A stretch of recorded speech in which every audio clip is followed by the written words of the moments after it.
It didn't begin with an announcement, a campaign, or public attention, but with a quiet, deliberate gesture, whose restraint carried more weight than any large-scale production. Within the protected structures of a long-established fashion house, a decision was made that aimed less at visibility than at symbolism. At its center was Catherine, Princess of Wales, whose public role has been characterized for years by consistency, discipline, and a controlled presence. This gesture was not an attempt to buy proximity or generate reach, but a conscious acknowledgement of an attitude that defies the market and gains value precisely because of it. The situation unfolded its impact primarily through contrast. While public figures increasingly compete for attention, a different principle was at work here. Influence arises not from volume, but from attitude. Catherine was not addressed as a marketing figure, but as a cultural constant, as a representative of an understanding of responsibility that transcends personal ambition. Therein lay the explosive power of this decision. She implicitly questioned what kind of authority still exists in an age of constant self-promotion. At the same time, Meghan Markle came into focus, not through her own actions at the same moment, but through the inevitable dynamic of comparison generated by modern media logic. Two women, two public roles, two completely different strategies of visibility. While Catherine had refrained from commercializing her position for years, Meghan Markle had repeatedly been associated with attempts to translate symbolic capital into marketable narratives. This contrast was not new, but the fashion house's quiet gesture gave it a new sharpness. What was remarkable was not only what happened, but also what was deliberately omitted. There were no accompanying images, no public statement, no staged event. It was precisely this absence of self-presentation that amplified the effect. In a media landscape dependent on constant stimulation, restraint itself became news. Observers began to ask questions, even without them being explicitly formulated. Why does this gesture resonate more powerfully than any campaign? Why does silence generate more resonance than visibility? The answer lies in the different definitions of role. Catherine operates within a clearly defined institutional framework. Her public identity is non-negotiable, inflexible, and not arbitrarily expandable. It is nourished by continuity and the acceptance of boundaries. These boundaries are what generate trust. Meghan Markle, on the other hand, moves in a hybrid space between celebrity activism and self-promotion. This space allows freedom but demands constant justification.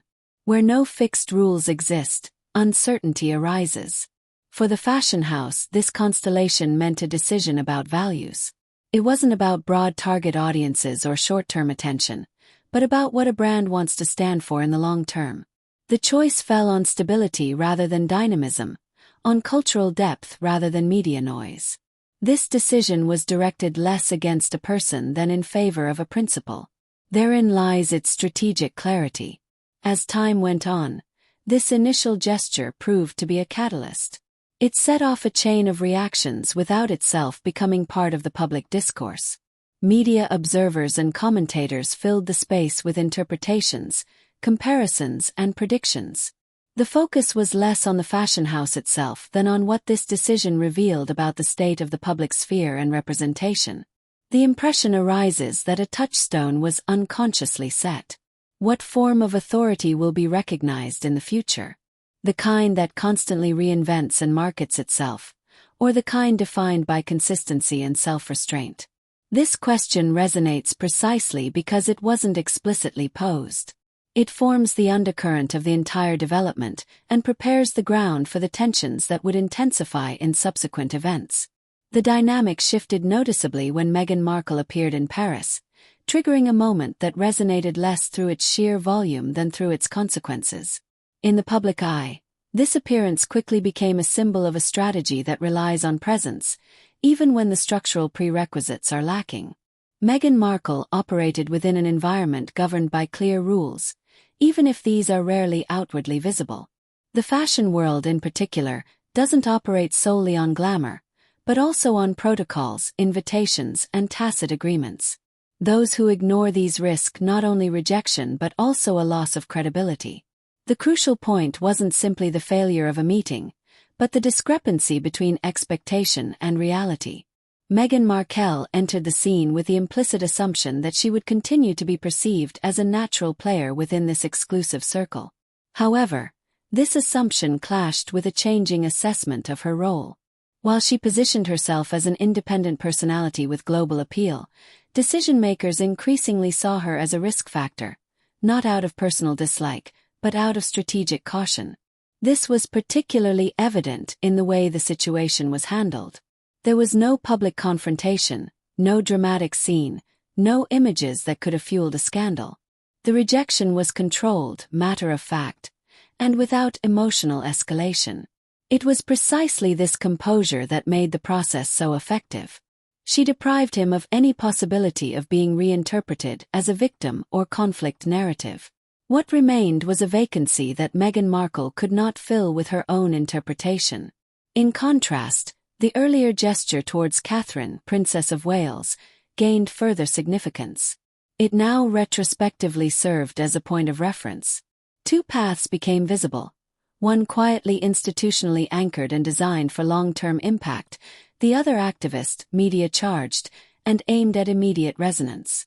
This juxtaposition was not planned, but it was unavoidable. It was created by the behavior of those involved. For Meghan Markle, this raised a fundamental question about her own positioning. Her public role had been characterized by ambivalence ever since her withdrawal from official duties. On the one hand, she claimed moral authority and global relevance. On the other hand, she lacked the institutional anchoring that would secure such claims. In Paris, this tension became visible. The space she was attempting to enter demanded clear legitimacy. This she could not provide. The media reaction followed a familiar pattern. Initially, speculation and favorable interpretations dominated.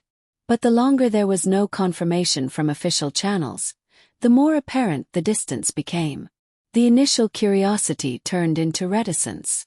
Observers no longer spoke about possible collaborations, but about boundaries. This shift marked a turning point. Meghan Markle was no longer perceived as a potential partner, but as an actor whose proximity required explanation. The question of authenticity also played a central role. In an era where the public is increasingly sensitive to staged appearances, every gesture was read twice. What was intended as a confident performance suddenly seemed calculated. What was sold as independence appeared as an attempt to compensate for lost affiliation. This perception could not be corrected by further visibility, but rather intensified with each new action. The Paris moment thus revealed more than just an isolated failure. It exposed the extent to which the rules of the game had shifted. Access is no longer a matter of mere fame, but of trust and predictability. Brands, institutions, and cultural actors are now more selective about whom they include in their narratives. At this point, Meghan Markle represented uncertainty, not stability. In the end, an open question remained, one that extends far beyond this specific incident.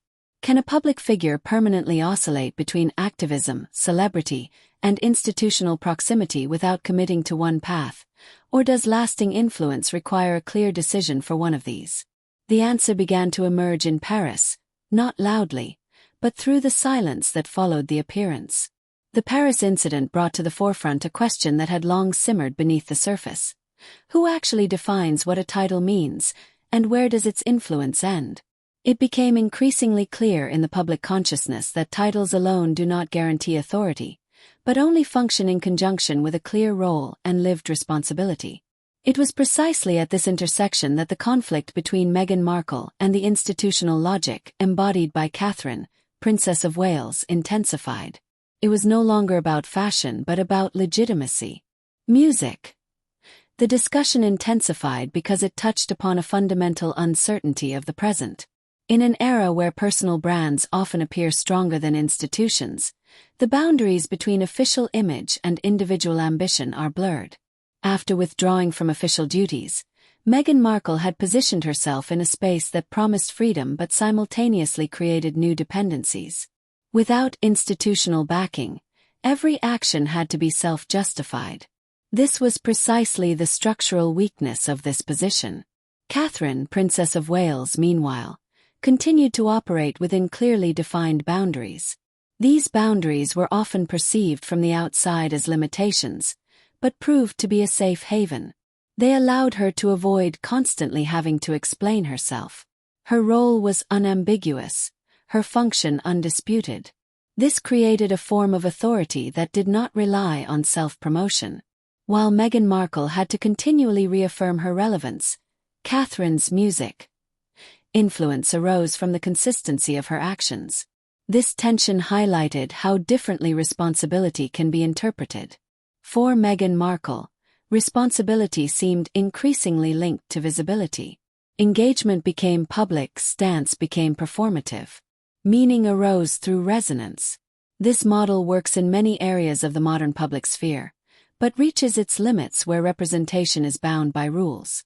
The fashion world, diplomacy, and monarchy share a commonality.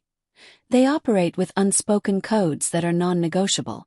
The reactions to the Paris incident showed that these codes had regained importance. Institutions began to mark their boundaries more clearly, not out of defiance, but out of self-preservation. The implicit message was that proximity to symbolic power presupposes responsibility. Those who do not bear this responsibility cannot use the symbols freely. For Meghan Markle, this was a painful realization. Her previous strategy of incorporating titles as part of a personal narrative lost acceptance. At the same time, the importance of clarity grew. Observers noted that ambiguity was no longer perceived as modern or progressive, but as a risk. In an oversaturated media landscape, many yearn for unambiguous role models, not in the sense of stardom, but in the sense of reliability. Catherine, Princess of Wales, fulfilled this need through her consistent restraint. Meghan Markle, on the other hand, increasingly represented ambivalence. This ambivalence was also reflected in how both women were perceived. Catherine was seen as part of a larger whole, the continuation of which transcended individual desires. Meghan Markle, however, remained bound to her personal history. Every action she took was read in the context of past decisions, every initiative measured against its authenticity. This created a constant pressure to justify herself, which is difficult to sustain in the long run. At this point, the debate began to shift. It was no longer about individual appearances or missed opportunities, but about whether public roles can be renegotiated without losing their substance. Can a title be used flexibly without devaluing its meaning? Or does every form of representation require a clear commitment to service and responsibility? These questions resonated far beyond the individuals involved and affected the self-understanding of modern public life as a whole. The events made it clear that boundaries do not necessarily divide, but rather provide orientation. Where they are accepted, trust develops. Where they are ignored, skepticism grows. Meghan Markle increasingly found herself on the side of skepticism, not because her commitment was questioned, but because her role remained unclear. Catherine, Princess of Wales, on the other hand, benefited from the clarity of her position precisely because she didn't have to constantly redefine herself. At the end of this section, an open question remains, one that would shape the subsequent course of events. In a world of constant self-promotion, is it still possible to exert influence through restraint, or does this very restraint mark the crucial difference between short-term attention and lasting authority? With the increasing clarity surrounding roles and boundaries, the reaction of the international fashion world also began to change. What had previously been considered open territory for prominent figures evolved into a space of strategic caution. Luxury brands, whose value stems not solely from aesthetics but from long-term credibility, reacted sensitively to any form of uncertainty. In this environment, Meghan Markle was no longer primarily perceived as an opportunity, but as a variable that was difficult to calculate. This shift occurred quietly but consistently. The fashion industry follows its own rules. It thrives on exclusivity, control, and the ability to manage narratives. Every collaboration is evaluated not only for reach but also for reputational risks. Over the years, Meghan Markle had cultivated a public identity heavily influenced by personal narrative, activism, and media presence. These elements generate attention, but they also tie brands to debates they cannot control. This is precisely where the distancing began. At the same time, Catherine, Princess of Wales, continued to gain importance as a figurehead. Not because she actively sought this role, but because she filled it without claiming it. Her appearances remained embedded in institutional contexts. Her clothing supported occasions rather than dominating them. For the fashion world, this meant reliability. She stood not for short-lived trends but for continuity. In a market increasingly characterized by fast pace, this consistency itself became a value. The brand's reactions followed a clear pattern. Invitations became more selective, contacts more cautious, public appearances less frequent. This process was not public, but rather conducted through internal coordination. For Meghan Markle, this meant that visibility no longer automatically guaranteed access. Even where she did appear, the institutional ties that would have lent weight to her appearances were lacking. Presence without support remained superficial. It was striking that this distancing was not communicated as a sanction. There were no clear demarcations, no public statements. The fashion world simply withdrew from the dynamic. For observers, this revealed a fundamental principle. In exclusive systems, exclusion often works not through rejection, but through ignoring. Those who are not included lose relevance, regardless of media attention.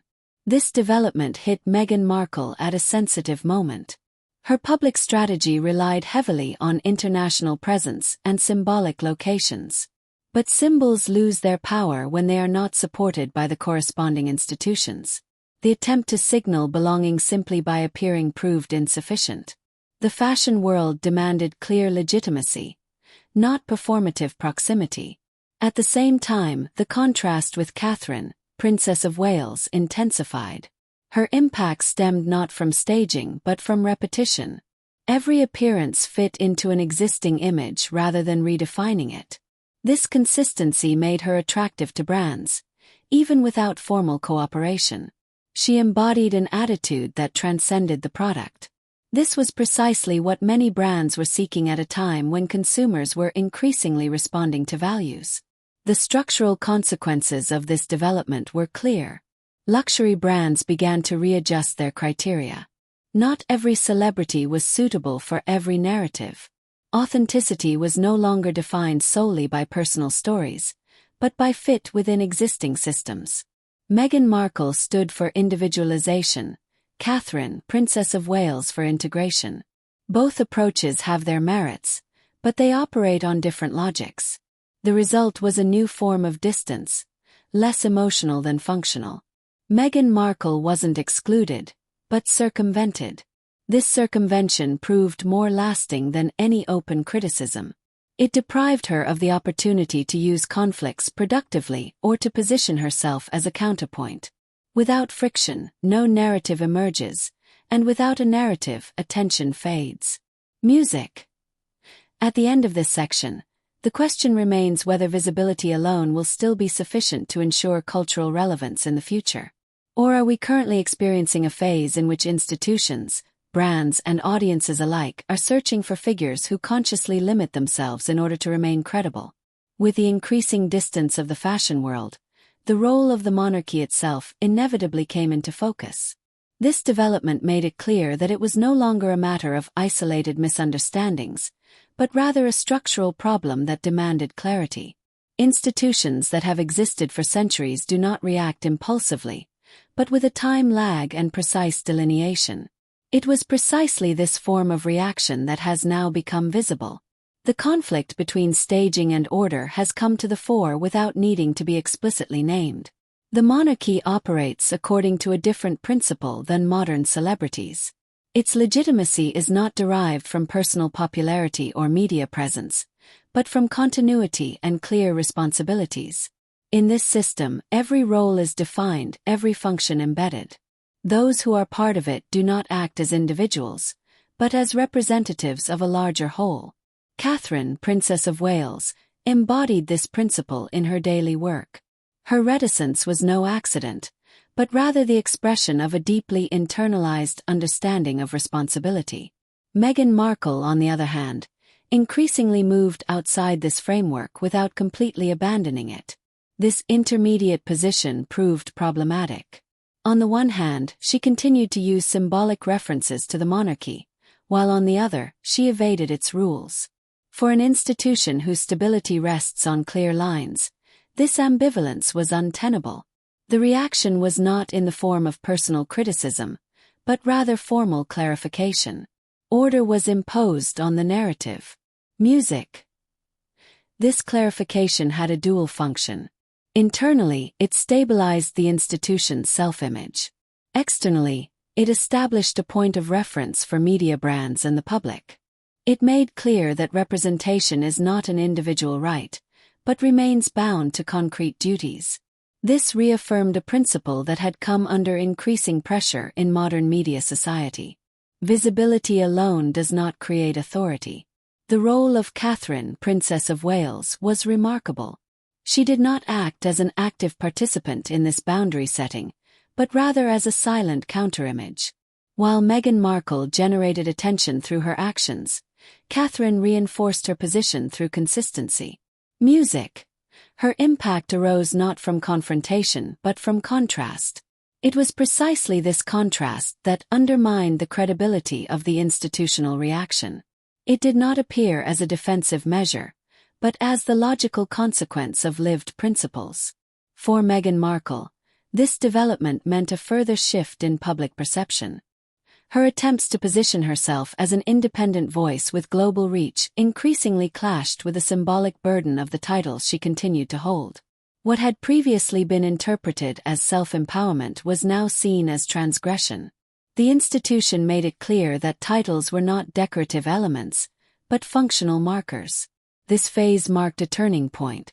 It became clear that the monarchy would not engage in open conflict. Instead, it relied on structure, music, on rules, on implicit signals. This strategy deprived Meghan Markle of the space for narrative escalation. Without a direct attack, she lacked the opportunity to portray herself as a counterweight. What remained was an asymmetry that was difficult to redress. At the same time, the impression grew that the monarchy had learned from past experiences. The boundaries were not drawn retrospectively, but defined preventively. The goal was not sanction but protection. Protection of the institution, its symbols, and its credibility. In a time when public roles increasingly appear negotiable, this clarification signaled stability. At the end of this section, a further question arises. Can an institution maintain its authority in a world characterized by individualization without opening itself up? Or does its strength lie precisely in not adapting to every zeitgeist, but rather in offering guidance through clear rules? The answer to this was revealed less in words than in actions. Ultimately, everything coalesced into a fundamental question about legacy power and the kind of authority that still exists in an overstimulated public sphere. The contrast between Meghan Markle and Catherine, Princess of Wales, had long since transcended a personal or media-driven rivalry. It became a symbol of two distinct concepts of influence. On the one hand, there was the attempt to actively generate meaning, control narratives, and leverage visibility as currency. On the other, there was a form of authority that was not demanded but earned through consistency. Catherine, Princess of Wales, had operated discreetly in this process, and it was precisely this lack of visibility that propelled her to prominence. Her role remained clearly defined, her public appearances predictable, her messages embedded within a larger institutional framework. She refrained from direct commentary, personal pronouncements in the conflict, and any form of escalation. This restraint was not a sign of passivity but an expression of control. She allowed structures to speak for themselves instead of putting herself in the foreground. Meghan Markle, on the other hand, increasingly struggled to define her own position consistently. Her public persona was characterized by movement, adaptation, and the attempt to explore new realms of meaning. But without institutional backing, these spaces proved unstable. Every new initiative had to assert itself against previous narratives, every appearance of visibility against growing skepticism. The impression solidified that this was not a struggle for power, but rather a fight for recognition. In the public perception, a hierarchy began to emerge that had less to do with sympathy than with trust. Trust arises where actions are predictable and motives remain clear. Catherine, Princess of Wales, fulfilled these criteria through her consistent self-restraint. Meghan Markle, on the other hand, stood for change, but also for unrest. Both can be relevant, but only one generates long-term stability. This stability proved to be a decisive factor. Brands, institutions, and observers increasingly oriented themselves toward figures who did not have to constantly explain who they were and what they stood for. In a world of constant self-promotion, the unspectacular gained in appeal. The quiet became the counterweight to the loud, the constant the corrective to the fleeting. Catherine, Princess of Wales, embodied this development without actively shaping it. For Meghan Markle, this meant a period of reorientation. Her previous strategies had reached their limits that could not be overcome simply by increasing her visibility. The question of her own legacy became unavoidable. Should it continue to be defined through confrontation and friction, or through a clearer demarcation from monarchical symbolism? This decision remained open, but the pressure to make it was palpable. At the same time, a broader societal movement was emerging. The public and the media were beginning to distinguish more sharply between attention and meaning. Not every headline generates trust. Not every public presence leads to respect. Events showed that authority is formed less through self-assertion than through external recognition. This recognition cannot be forced. It arises from congruence between role, action, and context. Ultimately, an impression remains that transcends the individuals involved. Power in modern societies is shifting. It no longer resides solely with those who speak the loudest, but increasingly with those who are aware of their limitations. Catherine, Princess of Wales, used these limitations as a foundation. Music. Meghan Markle struggled with them as a limitation. This difference shaped the entire dynamic. Looking to the future thus raises new questions. Will public authority continue to develop towards institutional music, clarity? Or are we experiencing a renewed appreciation of personal narratives? Which role models will offer guidance to future generations? And how much restraint is needed to be heard in the long term? These questions invite reflection and open up space for different perspectives. Those who observe power should pay attention not only to visibility but also to structure. Those who assess influence should look less at volume and more at impact. It is in this field of tension that the forms of authority that will endure will be decided. Thank you for reading. What assessment music emerges from this development, and which form of public role appears more convincing in the long run? Thoughts and perspectives on this can broaden the discourse and open up new viewpoints. The preceding sections paint a coherent picture of a conflict that goes far beyond fashionable individual events or personal sympathies.